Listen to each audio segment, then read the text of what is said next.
আসসালামু আলাইকুম। খুব সাধারণভাবে ছোট বাচ্চা মুরগি যেভাবে ঝোল ঝোল করে রান্না করলে মজা হয়, সেটাই আপনাদের সঙ্গে শেয়ার করব। অনেকটা এটা রোগীদের খাবারও বলতে পারেন। তো তার জন্য আমি প্রথমেই পেঁয়াজ আর জিরাকে বেরেস্তা করে নিচ্ছি। এই তরকারিতে আমি খুব বেশি মশলা ব্যবহার করব না, খুবই অল্প মশলা দিয়ে তরকারিটা রান্না করব।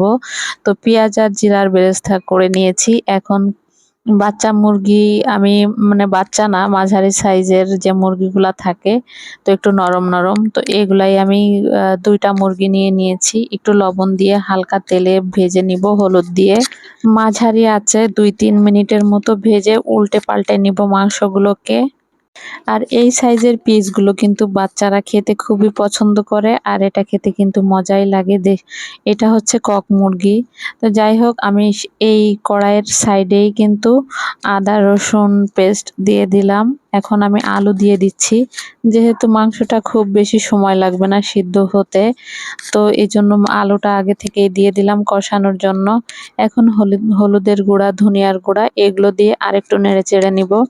আমি কিন্তু এখানে জিরা বাটা ব্যবহার করিনি, শুধুমাত্র অল্প পরিমাণে একটু জিরার গুঁড়া দিয়ে দিয়েছি। যেহেতু আমি জিরার বেরেস্তা করে রেখেছি, আমি রান্নার শেষ সময়ে বেরেস্তাটা দিয়ে দিব বেটে, তাতেই কিন্তু হয়ে যাবে। এখন আমি সিদ্ধ হওয়ার জন্য বেশ কিছু সময় অপেক্ষা করব।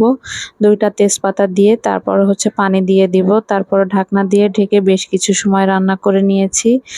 এখন আমি একটু ঘরে গিয়েছিলাম আমার কাজের জন্য, তো এসে দেখি এভাবেই নিচে মশলাগুলো লেগে গিয়েছে, জায়গায় জায়গায় পুড়েও গিয়েছে। তো আমার মনটা তো অনেক খারাপ হয়ে গিয়েছিল। পরে আমি মাংসগুলো নামিয়ে পরে আবার আলাদা একটা কড়াইতে আমি নিয়ে নিয়েছি।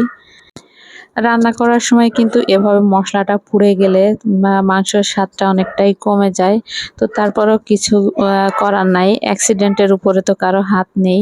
তো যাই হোক, আমি পানিতে একটু বলক উঠে গেলে তারপরে যে পেঁয়াজ আর জিরার বেরেস্তা করেছিলাম সেটাই বেটে দিয়ে দিয়েছি, সাথে আর এলাচ বেটে দিয়ে দিয়েছিলাম, সেটাই এখন তরকারির সাথে নেড়ে চেড়ে মিশিয়ে নিচ্ছি।